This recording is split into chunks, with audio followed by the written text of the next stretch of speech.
ओम नमः शिवाय। सावन मास की कथा शुरू करने से पहले मेना की आगे की कहानी सुनते हैं। ब्रह्मा जी कहते हैं, नारद, जब तुम स्वर्गलोक को चले गए तब से कुछ काल और व्यतीत हो जाने पर एक दिन मेना ने हिमवान के निकट जाकर उन्हें प्रणाम किया। फिर खड़ी हो वे गिरी कामिनी मेना अपने पति से विनयपूर्वक बोली। मेना ने कहा, प्राणनाथ, उस दिन नारद मुनि ने जो बात कही थी उसको स्त्री स्वभाव के कारण मैंने अच्छी तरह नहीं समझा। मेरी तो यह प्रार्थना है कि आप कन्या का विवाह किसी सुंदर वर के साथ कर दीजिए। वह विवाह सर्वथा अपूर्व सुख देने वाला होगा। गिरिजा का वर शुभ लक्षणों से संपन्न और कुलीन होना चाहिए। मेरी बेटी मुझे प्राणों से भी अधिक प्रिय है। वह उत्तम वर पाकर जिस प्रकार भी प्रसन्न और सुखी हो सके वैसा कीजिए। आपको मेरा नमस्कार है। ऐसा कहकर मैना अपने पति के चरणों पर गिर पड़ी। उस समय उनके मुख पर आंसुओं की धारा बह रही थी। प्राण शिरोमणि हिमवान ने उन्हें उठाया और यथावत समझाना आरंभ किया। हिमालय बोले, देवी मैंने के मैं यथार्थ और तत्व की बात बताता हूँ, सुनो। भ्रम छोड़ो, मुनि की बात कभी झूठी नहीं हो सकती। यदि बेटी पर तुम्हें स्नेह है तो उसे सादर शिक्षा दो कि वह भक्तिपूर्वक सुस्थिर चित्त से भगवान शंकर के लिए तप करे। मेन के यदि भगवान शिव प्रसन्न होकर काली का पानी ग्रहण कर लेते हैं तो सब शुभ ही होगा।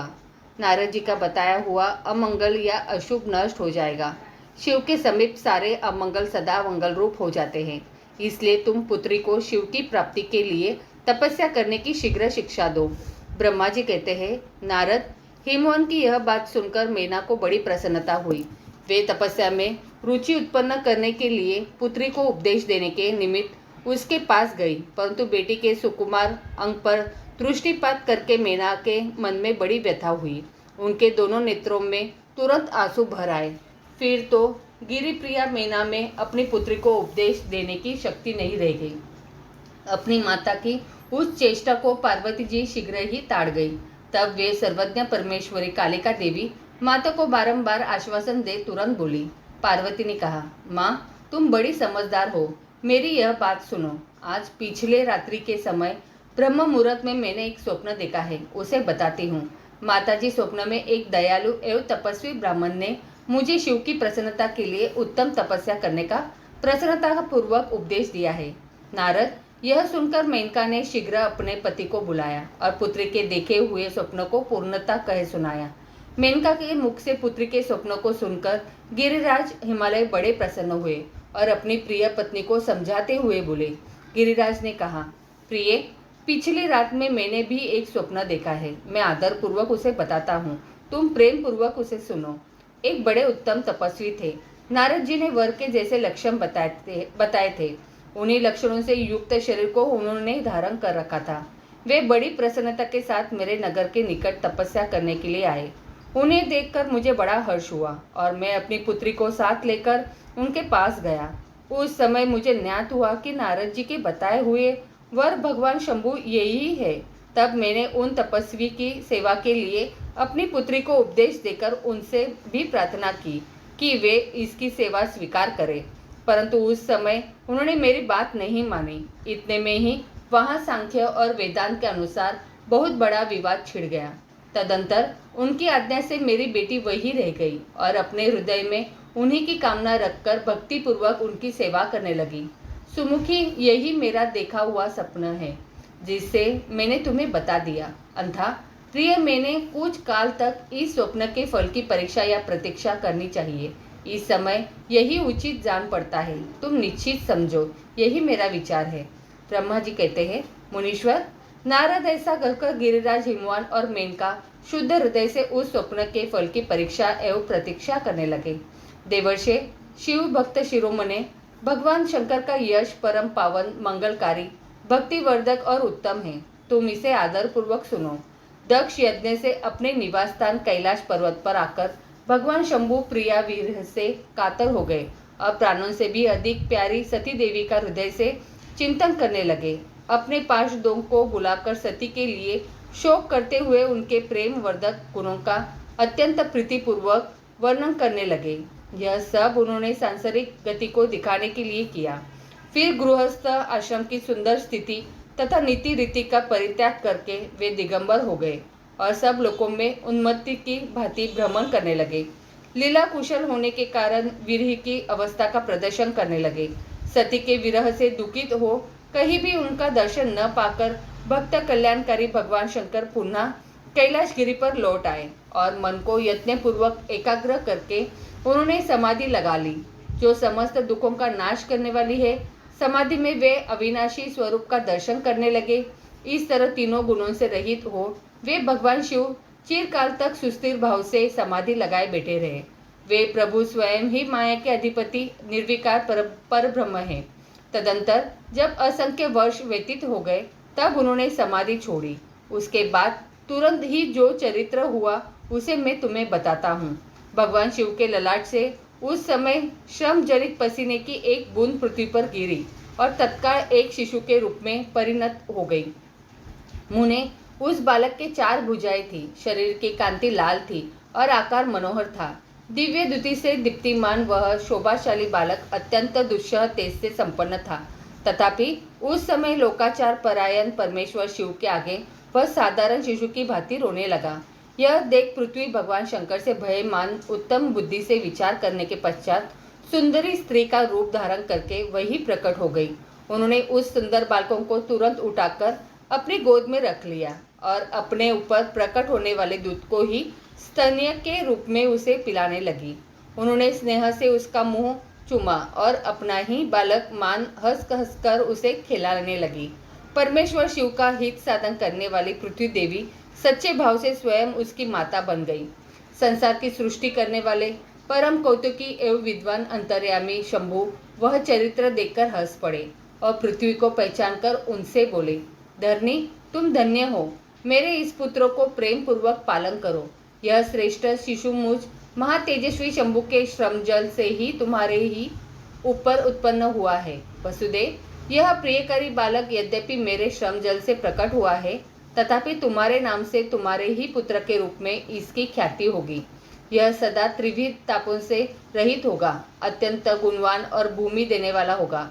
यह मुझे भी सुख प्रदान करेगा। तुम इसे अपनी रुचि के अनुसार ग्रहण करो। ब्रह्मा जी कहते हैं, नारद, ऐसा कहकर भगवान शिव चुप हो गए। उनके हृदय से विरह का प्रभाव कुछ कम हो गया।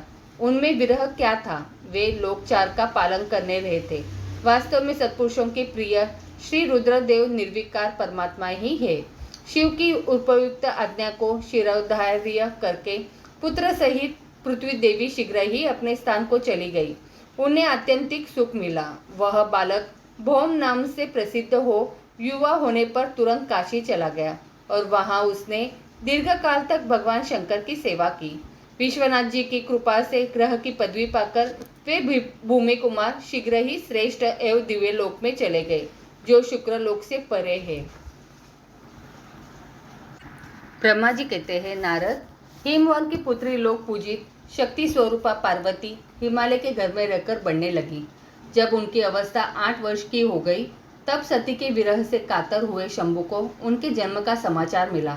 नारद, उस अद्भुत बालिका पार्वती को हृदय में रखकर वे मन ही मन बड़े आनंद का अनुभव करने लगे। इसी बीच में लौकिक गति का आश्रय ले शंभु ने अपने मन को एकाग्र करने के लिए तप करने का विचार किया। नंदी आदि कुछ शांत पार्षदों को साथ ले वे हिमालय के उत्तम शिखर पर गंगा अवतार नामक तीर्थ में चले गए, जहाँ पूर्व काल में ब्रह्मधाम से च्युत होकर समस्त पापर राशि का विनाश करने के लिए चली हुई परम पावनी गंगा पहले पहल भूतल पर अवतीर्ण हुई थी। जितेंद्रिय हर ने वही रहकर तपस्या आरंभ की। वे आलस्य रहित हो चेतन ज्ञान स्वरूप नित्य ज्योतिर्मय निरामय जगन्मय चिदानंद स्वरूप द्वितीयहीन तथा आश्रय रहित अपने आत्मभूत परमात्मा का एकाग्र भाव से चिंतन करने लगे। भगवान हर के ध्यान परायण होने पर नंदी भृंगी आदि कुछ अन्य पार्षदगण भी ध्यान में तत्पर हो गए। उस समय कुछ ही प्रथम गण परमात्मा शंभु की सेवा करते थे। वे सबके सब मौन रहते और एक शब्द भी नहीं बोलते थे। कुछ द्वापर हो गए थे। इसी समय गिरिराज हिमवान उस औषधि बहुल शिखर पर भगवान शंकर का शुभागमन सुनकर उनके प्रति आदर की भावना से वहां आए। आदर सेवाओं को सहित गिरिराज ने भगवान रुद्र को प्रणाम किया, उनकी पूजा की और अत्यंत प्रसन्न हो हाथ जोड़ उनका सुंदर स्तवन किया। फिर हिमालय ने कहा, प्रभु, मेरे सौभाग्य का उदय हुआ है जो आप यहाँ पधारे हैं। आपने मुझे सनात कर दिया है। क्यों न हो, महात्माओं ने यह ठीक ही वर्णन किया है कि आप दीन वत्सल है। आज मेरा जन्म सफल हो गया, आज मेरा जीवन सफल हुआ और आज मेरा सब कुछ सफल हो गया, क्योंकि आपने यहाँ पदार्पण करने का कष्ट उठाया है। महेश्वर, आप मुझे अपना दास समझकर शांत भाव से मुझे सेवा के लिए आज्ञा दीजिए। मैं बड़ी प्रसन्नता से अनन्यचित होकर आपकी सेवा करूंगा। ब्रह्मा जी कहते हैं, नारद, गिरिराज का यह वचन सुनकर महेश्वर ने किंचित आंखें खोली और सेवकों के सहित हिमवान को देखा। सेवकों के सहित गिरिराज को उपस्थित देख ध्यान योग में स्थित हुए जगदीश्वर वृषभ ध्वज ने मुस्कुराते हुए से कहा। महेश्वर बोले, शैलराज, मैं तुम्हारे शिखर पर एकांत में तपस्या करने के लिए आया हूँ। तुम ऐसा प्रबंध करो जिससे कोई भी मेरे निकट न आ सके। तुम महात्मा हो, तपस्या के धाम हो तथा मुनियों, देवताओं, राक्षसों और अन्य महात्माओं को भी सदा आश्रय देने वाले हो। द्विज आदि का तुम्हारे ऊपर सदा ही निवास रहता है। तुम गंगा से अभिषिक्त होकर सदा के लिए पवित्र हो गए हो। दूसरों का उपकार करने वाले तथा संपूर्ण पर्वतों के सामर्थ्यशाली राजा हो। गिरिराज, मैं यहाँ गंगा अवतरण स्थल में तुम्हारे आश्रित होकर आत्मसंयम पूर्वक बड़ी प्रसन्नता के साथ तपस्या करूंगा। शैलराज, गिरिश्रेष्ठ, जिस साधन से यहाँ मेरी तपस्या बिना किसी विघ्न बाधा के चालू रह सके, उसे इस समय प्रयत्न पूर्वक करो। पर्वत प्रवर, मेरी यही सबसे बड़ी सेवा है। तुम अपने घर जाओ और मैंने जो कुछ कहा है उसका उत्तम प्रीति से यत्न पूर्वक प्रबंध करूं। ब्रह्मा जी कहते हैं, नारद, ऐसा कहकर सृष्टिकर्ता जगदीश्वर भगवान शंभु चुप हो गए। उस समय गिरिराज ने शंभु से प्रेम पूर्वक यह बात की। जगन्नाथ परमेश्वर, आज मैंने अपने प्रदेश में स्थित हुए आपका स्वागत पूर्वक पूजन किया है। यही मेरे लिए महान सौभाग्य की बात है। अब आपसे और क्या प्रार्थना करूं? महेश्वर, कितने ही देवता बड़े बड़े यत्न का आश्रय ले महान तप करके भी आपको नहीं पाते। वे ही आप यहाँ स्वयं उपस्थित हो गए। मुझसे बढ़कर श्रेष्ठ, सौभाग्यशाली और पुण्यात्मा दूसरा कोई नहीं है, क्योंकि आप मेरे पृष्ठभाग पर तपस्या के लिए उपस्थित हुए हैं। परमेश्वर, आज मैंने अपने को देवराज इंद्र से भी अधिक भाग्यवान मानता हूँ, क्योंकि सेवकों के सहित आपने यहाँ आकर मुझे अनुग्रह का भागी बना दिया। देवेश, आप स्वतंत्र है, यहाँ बिना किसी विघ्न बाधा के उत्तम तपस्या कीजिए। प्रभु, मैं आपका दास हूँ, अंततः सदा आपकी आज्ञा के अनुसार सेवा करूँगा। ब्रह्मा जी कहते हैं, नारद, ऐसा कहकर गिरिराज हिमालय तुरंत अपने घर को लौट आए। उन्होंने अपनी प्रिया मेना को बड़े आदर से वह सारा वृत्तांत कह सुनाया। तत्पश्चात शैलराज ने साथ जाने वाले परिजनों तथा समस्त सेवकों गणों को बुलाकर उन्हें ठीक ठीक समझाया। हिमालय बोले, आज से कोई भी गंगावतरण नामक स्थान में, जो मेरे पृष्ठ भाग में ही है, मेरी आज्ञा मानकर न जाए। यही मैं सच्ची बात कहता हूँ। यदि कोई वहां जाएगा तो उस महादुष्ट को भी मैं विशेष दंड दूंगा। मुने इस प्रकार अपने समस्त गणों को शीघ्र ही नियंत्रित करके हिमवान के विघ्न निवारण के लिए जो सुंदर प्रयत्न किया वह तुम्हें बताता हूँ। सुनो आगे की कथा अगले अध्याय में। अब आगे सुनते हैं सावन मास महात्म्यम अध्याय 22।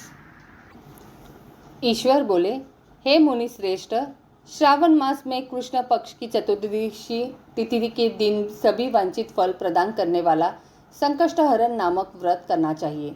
सनत कुमार बोले, किस विधि से यह व्रत किया जाता है, इस व्रत में क्या करना चाहिए, किस देवता का पूजन करना चाहिए और इसका उद्यापन कब करना चाहिए, उसके विषय में मुझे विस्तार पूर्वक बताइए।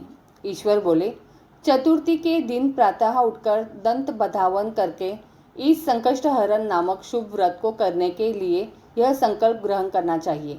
हे देवेश, आज मैं चंद्रमा के उदय होने तक निराहार रहूंगा और रात्रि में आपकी पूजा करके भोजन करूंगा। संकट से मेरा उद्धार कीजिए। हे ब्रह्मपुत्र, इस प्रकार संकल्प करके शुभ काले तिलों से युक्त जल से स्नान करके समस्त आह्निक कृत्य संपन्न करने के बाद गणपति की पूजा करनी चाहिए। बुद्धिमान को चाहिए कि 3 मासे अथवा उसके आधी परिमाण अथवा 1 मासे सुवर्ण से अथवा अपनी शक्ति के अनुसार सुवर्ण की प्रतिमा बनाए। सुवर्ण के अभाव में चांदी अथवा तांबे की ही प्रतिमा सुखपूर्वक बनाए। यदि निर्धन हो तो वह मिट्टी की ही शुभ प्रतिमा बना ले, किंतु इसमें वित्त शाट्य ना करे, क्योंकि ऐसा करने पर कार्य नष्ट हो जाता है। रम्य अष्टदल कमल पर जल से पूर्ण तथा वस्त्र युक्त कलश स्थापित करें और उसके ऊपर पूर्ण मात्रा रखकर उसमें वैदिक तथा तांत्रिक मंत्रों द्वारा 16 उपचारों से देवता की पूजा करें। हे विप्र, तिल युक्त 10 उत्तम मोदक बनाएं। उनमें से 5 मोदक देवता को अर्पित करें और 5 मोदक ब्राह्मण को प्रदान करें। भक्ति भाव से उस विप्र की देवता की भांति पूजा करें और यथाशक्ति दक्षिणा देकर यह प्रार्थना करें, हे विप्रवरी, आपको नमस्कार है। हे देव, मैं आपको फल तथा दक्षिणा से युक्त 5 मोदक प्रदान करता हूँ। हे द्विश्रेष्ठ, मेरी विपत्ति को दूर करने के लिए इसे ग्रहण कीजिए। हे विप्ररूप गणेश्वर, मेरे द्वारा जो भी न्यून अधिक अथवा द्रव्यहीन कृत्य किया गया हो वह सब पूर्णता को प्राप्त हो। इसके बाद स्वादिष्ट अन्न से ब्राह्मणों को प्रसन्नतापूर्वक भोजन कराएं। उसके बाद चंद्रमा को अर्घ्य प्रदान करें। उसका मंत्र प्रारंभ में सुनिए। हे श्री सागर से प्रादुर्भूत, हे सुधारूप, हे निशाकर, हे गणेश की प्रीति को बढ़ाने वाले, मेरे द्वारा दिए गए अर्घ्य को ग्रहण कीजिए। इस विधान के करने पर गणेश्वर प्रसन्न होते हैं और वंचित फल प्रदान करते हैं। अन्यथा इस व्रत को अवश्य करना चाहिए। इस व्रत का अनुष्ठान करने से विद्यार्थी विद्या प्राप्त करता है, धन चाहने वाला धन पा जाता है, पुत्र की अभिलाषा रखने वाला पुत्र प्राप्त करता है, मोक्ष चाहने वाला उत्तम गति प्राप्त करता है, कार्य की सिद्धि चाहने वाले का कार्य सिद्ध हो जाता है और रोगी को रोग से मुक्त हो जाता है। विपत्तियों में पड़े हुए व्याकुल चित्त वाले, चिंता से ग्रस्त मन वाले तथा जिन्हें अपने स्वजनों का वियोग हो गया हो, उन मनुष्यों का दुख दूर हो जाता है। यह व्रत मनुष्यों के सभी कष्टों का निवारण करने वाला, उन्हें सभी अभीष्ट फल प्रदान करने वाला, पुत्र पौत्र आदि देने वाला तथा सभी प्रकार की संपत्ति प्रदान करने वाला है। ओम नमो हेरंबाय मदमुदिताय संकष्टस्य निवारणाय स्वाहा को बोलना चाहिए। बुद्धिमान व्यक्ति को चाहिए कि इंद्र आदि लोकपालों की सभी दिशाओं में पूजा करे। अब मैं मोदकों की दूसरी विधि आपको बताता हूँ। पके हुए मूंग तथा तिलों से युक्त घी में पकाए गए तथा गरी के छोटे छोटे टुकड़ों से मिश्रित मोदक गणेश जी को अर्पित करें। उसके बाद दुर्वा के अंकुर लेकर इन नाम पदों से पृथक पृथक गणेश जी की पूजा करें। उन नामों को मुझसे सुनिए। हे गणाधिप, हे उमापुत्र, हे अग्नाशक, हे एकदंत, हे इभक्वक, हे मूषक वाहन, हे विनायक, हे ईशपुत्र, हे सर्वसिद्धि प्रदायक, हे विघ्नराज, हे स्कंदरो, हे सर्व संकटनाशन, हे लंबोदर, हे गणाध्यक्ष, हे गौराय मलसंभव, हे धूमकेतो, हे भालचंद्र, हे सिंदूरासुर मर्दन, हे विद्यानिधान, हे विकट, हे शुभकर्ण, आपको नमस्कार है। इस प्रकार इन 21 नामों से गणेश जी की पूजा करें। उसके बाद भक्ति से नम्र होकर प्रसन्न बुद्धि से गणेश देवता से इस प्रार्थना करें। हे विघ्नराज, आपको नमस्कार है। हे उमापुत्र, हे अग्नाशक, जिस उद्देश्य से मैंने यथाशक्ति आज आपका पूजन किया है, उससे प्रसन्न होकर शीघ्र ही मेरे हृदय स्थित मनोरथ को पूर्ण कीजिए। हे प्रभु, मेरे समक्ष उपस्थित विविध प्रकार के समस्त विघ्नों का नाश कीजिए। मैं यहाँ सभी कार्य आपकी ही कृपा से करता हूँ। मेरे शत्रुओं की बुद्धि का नाश कीजिए तथा मित्रों की उन्नति कीजिए। इसके बाद 108 आहुति देकर होम करें। उसके बाद व्रत की संपूर्णता के लिए मोदकों का वायन प्रदान करें। उस समय यह कहे, गणेश जी की प्रसन्नता के लिए मैं 7 लड्डुओं तथा 7 मोदकों का वायन फल सहित ब्राह्मण को प्रदान करता हूँ। तदंतर हे सत्तम, पुण्यदायिनी कथा सुनकर इस मंत्र के द्वारा 5 बार प्रयत्न पूर्वक चंद्रमा को अर्घ्य प्रदान करें। शिरोदान वत्सभूत अत्रि गोत्र समुद्व गृहाराध्य मया दत्त रोहिण्या सहिता शशिन। क्षीर सागर से उत्पन्न तथा अत्रि गोत्र में उत्पन्न है चंद्र, रोहिणी सहित आप मेरे द्वारा प्रदत्त अर्घ्य को स्वीकार कीजिए। उसके बाद अपने अपराध के लिए देवता से क्षमा प्रार्थना करें और अपने सामर्थ्य के अनुसार ब्राह्मणों को भोजन कराएं तथा ब्राह्मणों को जो अर्पित किया हो उसके अविष्ट भोजन को स्वयं ग्रहण करें। मौन होकर 7 ग्रास ग्रहण करें और अशक्त हो तो इच्छानुसार भोजन करें। इसी प्रकार 3 मास अथवा 4 मास तक विधान पूर्वक इस व्रत को करें। उसके बाद बुद्धिमान को चाहिए कि 5वें महीने में उद्यापन करें। उद्यापन के लिए बुद्धिमान को अपने सामर्थ्य के अनुसार स्वर्णमयी गणेश प्रतिमा बनानी चाहिए। उसके बाद उस भक्ति संपन्न मनुष्य को पूर्वोक्त विधान से चंदन, सुगंधित द्रव्य तथा अनेक प्रकार के सुंदर पुष्पों से पूजा करनी चाहिए और एकाग्रचित होकर नारिकेल फल से अर्घ्य प्रदान करना चाहिए। पायस से युक्त सूप में फल रखकर और उसे लाल वस्त्र से लपेटकर यह वाहन भक्त ब्राह्मण को प्रदान करें। साथ ही स्वर्ण की गणपति की प्रतिमा भी दक्षिणा सहित उन्हें दे। व्रत की पूर्णता के लिए 1 अड़क तिल का दान करें। उसके बाद विघ्नेश प्रसन्न हो ऐसा कहकर देवता से क्षमा प्रार्थना करें। इस प्रकार उद्यापन करने से अश्वमेध यज्ञ का फल प्राप्त होता है और मनोवांछित सभी कार्य सिद्ध हो जाते हैं। हे सत्तम, पूर्व कल्प में स्कंद कुमार के चले जाने पर पार्वती ने मेरी आज्ञा से 4 महीने तक इस व्रत को किया था।